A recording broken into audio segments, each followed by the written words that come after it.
สวัสดีค่ะพ่อแม่พี่น้องสวัสดีFCทุกท่านเนาะค่ะกลับมาพบมาพอกับเจตาพารวยคือเก่าค่ะในทางช่อง YouTube คลิปนี้เจตาก็จะว่างแนวทางของเราพัฒนาค่ะจะเป็นของมื้อนี้วันศุกร์วันที่10เด้อค่ะพี่น้องศุกร์สุดสัปดาห์แล้วค่ะเล่าพัฒนาออกวันศุกร์มื้อแรง20:30วันนี้ก็ไปเจอกันวันจันทร์พัก2 มื้อเนาะพี่น้องเห็นอยู่นี่ประวัติดารามาดามเนาะค่ะมาดามคำนวณเด้อค่ะขึ้นเวทีก่อนหมู่คนสวยด้วยน้ำใจมาดามคำนวณวันที่เก้าของเพิ่นเข้าไปอยู่เด้อค่ะ891ค่ะ3 ตัวบน28ล่างมาดามคำนวณเข้าไป2 ตัวมาตัวหนึ่งค่ะคนสวยด้วยน้ำใจมาดามคำนวณวันที่8เจตาให้เบิ่งประวัติเพิ่น2 งวดเด้อพี่น้อง2 งวด2 งวดเนาะประวัติของมาดามคำนวณหาเสียนดังค่ะคือเก่าในคลิปนี้มีเสียนดัง5 เสียนดังเด้อค่ะมาดามคำนวณบ่าวไทยบ้านดาผ้ารวยลุงทรงปอยเปดค่ะว่าจังใดพี่น้องอ่านซื้อไปแล้วหาเสียนดังจริงๆมาตามต่อกับหาเสียนดังตามต่อพิจารณาไปใหม่พร้อมกับเจตาพารวยเนาะค่ะมาดามคำนวณวันที่10เป็นมื้อนี้20:30เด่นเพิ่นให้มาค่ะ9 กับ 1 2 ตัว4 หาง95 97 15 17ค่ะเลขกันเพิ่น90ค่ะ90กันของมาดามเบิ้ลค่ะ9911 3 ตัวค่ะ4 หาง195 197 199 119ค่ะเด่นเก่าร่อง1เด้อค่ะ2 ตัวเพิ่นเน้น95กับ97ค่ะมาดามคำนวณ3 ตัวเน้น2 หางค่ะ195 197ไผจะตามต่อกับมาดามคำนวณคนสวยรวยน้ำใจกับแคปหน้าจอค่ะพี่น้องแคปไว้พิจารณามือแรงกับมาดามคำนวณเนาะค่ะแคปไปพิจารณาตามต่อแก้มือใหม่พี่น้องแก้มือใหม่กับมาดามคำนวณมือแรงยังอีก2 มื้อพุ่นเด้จังจะได้แก้วันจันทร์หยุดเสาร์อาทิตย์เนาะค่ะจันทร์ถึงศุกร์ลาวพัฒนา20:30ใครจะแจ้มือกับมาดามคำนวณก็แคปหน้าจอไว้ค่ะตามต่อไปใหม่มือใหม่วันใหม่แล้วเนาะโชคดีกับวันใหม่ไม่มีอะไรแน่นอนสำหรับแนวทางเนาะพี่น้องเกิดขึ้นได้หมดเนาะรูดได้มาได้ค่ะเลขทุกตัวเอามาวางเพื่อเป็นแนวทางโปรดใช้วิจารณญาณในการรับชมเป็นอย่างสูงค่ะพี่น้องรับชมรับฟังเป็นเพียงแนวทางเนาะมาแล้วค่ะบ่าวไทยบ้านของบ่าวไทยบ้านเพิ่นก็เข้าไปอยู่ค่ะ8 ตัว 1 ตัวเนาะ9 กับ 1อยู่คนละหม่องเนาะพี่น้องเด่นเพิ่นก็เข้าไป2 ตัวอยู่เด้อค่ะของบ่าวไทยบ้านเข้าไป2 ตัวอยู่ค่ะ891 8มาทั้งบนทั้งล่างเด่นเพิ่นแล้วก็91เนาะเลขเด็ดเพิ่นเข้ากับ9 กับ 1เบิ่งประวัติเพิ่นอีกงวดหนึ่งค่ะของบ่าวไทยบ้าน2 ตัวก็ยังบ่ทันหลุดยังมาอยู่เด้อค่ะ2 ตัวมา1 ตัวของบ่าวไทยบ้านเนาะมาตามต่อกันใหม่ค่ะมื้อนี้กับบ่าวไทยบ้านตามใหม่ไปต่อแนวทางใหม่ของเพิ่นเด่น7 กับ 9ค่ะ2 ตัว6 หาง74 79 75 95 76 96ค่ะเบิ้ล77กับ99เลขเด่นเพิ่น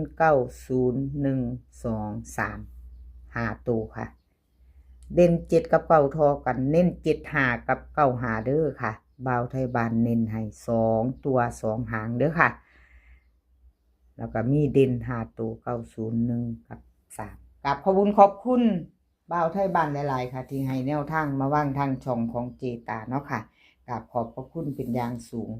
เอามาดามผ่านไปแล้วบ่แม่นเจตาลืมขอบคุณเพิ่นบ่พี่น้องเอ้ยเนาะลืมดี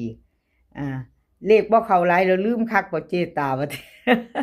กับขอบคุณมาดามคำนวณหลายๆค่ะที่ให้แนวทางมาว่างทางช่องด้วยดีเสมอมาเนาะค่ะกับขอบคุณหลายๆค่ะ มาต่อกันด้วยดาผ้ารวยคนสวยในช่องค่ะ คนสวยในช่องก็มาอยู่เด้อค่ะ ยังบ่ทันหลุดยากค่ะดาผ้ารวย891ค่ะของเพิ่น28ล่างเข้าไป1ตัวเด่นเพิ่นเนาะพี่น้องเอามาตามใหม่ของคนสวยในช่อง2 งวดติดค่ะเจตาให้เบิ่งขอโทษขออภัยแนวทาง2ตัวเพิ่นบ่เดินบ่เข้าเนาะค่ะดาผ้ารวยคนสวยในช่องเอาเจตาเป็นกำลังแรงใจให้คือเก่าค่ะกับคนสวยในช่องมาตามไม้มือนี้ค่ะดาผ้ารวยเด่นเพิ่นให้มา7กับ6ค่ะ3ตัว4หาง76672332 4หางย้อนเพิ่นนั่นกลับมาให้พร้อมพี่น้อง2หางนั่นละเนาะ3ตัวค่ะ376 4ตัว2376ค่ะเด่นเพิ่นก็ทอกันเด้อค่ะเน้นเน้น79 76กับ23ตัวเน้น37กับ62376ค่ะ4ตัวของ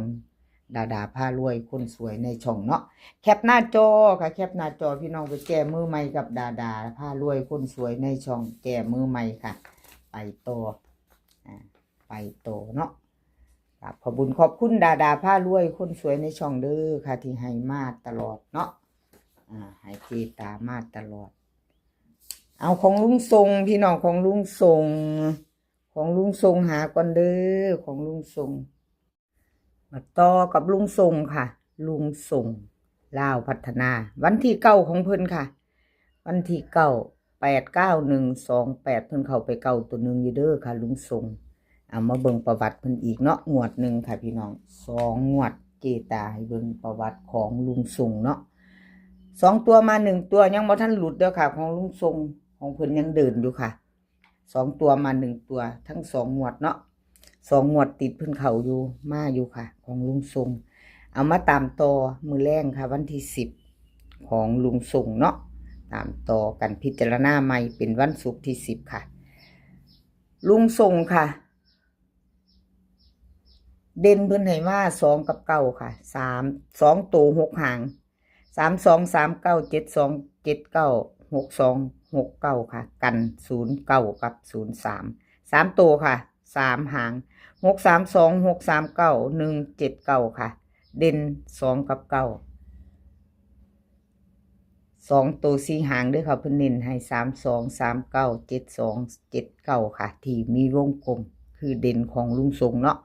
3ตัวกะพิจารณาเอาค่ะชอบหางใดจัดหางนั้นเนาะค่ะกับขอบคุญขอบคุณลุงทรงหลายๆค่ะที่ให้แนวทางมาวางทางช่องของเจตาเนาะกับขอบพระคุณเป็นอย่างสูงเด้อค่ะของลุงทรงกะเด่นของเพิ่นก็ยังบ่หลุดเนาะค่ะถึง2งวดเนาะถึง2งวดกับขอบคุญขอบคุณลุงทรงหลายๆค่ะที่ให้แนวทางมาวางทางช่องของเจตากับขอบพระคุณเป็นอย่างสูงเนาะค่ะของลุงทรงไปต่อเป็นของใครเนาะค่ะเป็นของใครของปล่อยเป็ดเด้อค่ะปล่อยเป็ดถ้าจะตามต่อปล่อยเป็ดมากค่ะพิจารณาไปน้ำกันแนวทางของปล่อยเป็ดวันที่10เป็นวันศุกร์สุดท้ายมูค่ะปล่อยเป็ดในคลิปนี้เพิ่นมารุ่นมูสุดท้ายมูปล่อยเป็ดมาอยู่ค่ะ8ตัว1มื้อคืนนี่วันที่8บน8ล่างเด้อค่ะ89128ล่างของปล่อยเป็ดวิ่งหลุดเพิ่นเข้ามาตัว1ค่ะยังบ่ทันหลุดเนาะ2ตัวมา1ตัวค่ะ2ตัวมา1ตัวให้เบิ่งประวัติเพิ่นอีกงวด1ค่ะของปล่อยเป็ดหลุดไปวันที่8เนาะค่ะ2งวดติด2ตัวเด้อหลุดไปปล่อยเป็ดเจ้าว่าจังใดมื้อแลง20:30ว่าจังใดปล่อยเป็ดเจ้าเอามาตามต่อค่ะเป็นกำลังแรงใจให้กันคือเก่าบ่ว่าจะเข้าจะหลุดเนาะแนวทางก็คือแนวทางเนาะพี่น้องพิจารณาเอาเลขหลุดไปก็กราบขอโทษขออภัยแทนหลายๆเสี้ยนเนาะค่ะก็กราบขอบคุญขอบคุณ FC ผู้เพิ่นคอมเมนต์เข้ามากดไลค์กดหัวใจมารับชมรับฟังเนาะพี่น้องในช่องน้อยๆของเจตาเนาะค่ะกราบขอบคุณเป็นอย่างสูงปล่อยเป็ดค่ะมาตามกันต่อมือแรงวันที่10นี่เพิ่นให้มาเด่น3กับ5ค่ะ2ตัว6หาง5051533730 57กันค่ะ55กับ01บ่มี3ตัวเด้อค่ะมีกัน5501เพิ่นเน้นให้3หางเด้อค่ะ50กับ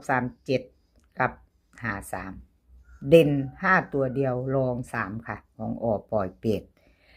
มาตามต่อไปพิจารณานำกันมื้อแรงอปล่อยเป็ดเอ้ยวางใดเนาะเจ้ามื้อแรงมันโชคดีกันเนาะ FC ทุกท่าน2 ทุ่มครึ่งกราบขอบคุญขอบคุณอปล่อยเป็ดหลายๆค่ะที่ให้แนวทางมาว่างทางช่องของเจตากราบขอบพระคุณเป็นอย่างสูงเด้อค่ะอยู่น้ำกันมาโดนสำหรับแนวทางเนาะหลายๆเสียนที่ให้เจตามากราบขอบคุญขอบคุณเป็นอย่างสูงค่ะทั้ง FC เก่า FC ใหม่เนาะที่เขามาติดตามเจตากราบขอบพระคุณหลายๆคลิปนี้ขอให้พี่น้องโชคดีค่ะกับเล่าพัฒนาโชคดีมือแรงกันทุกคนมื้อนี้ขอให้มีความสุขสุขภาพร่างกายแข็งแรงกันทุกคนค่ะเดินทางไปไสคอยปลอดภัยเดินทางไปคอยมีโชคค่ะกลับมาคอยมีใช่คลิปหน้าพอกันใหม่คลิปนี้ก็สวัสดีค่ะ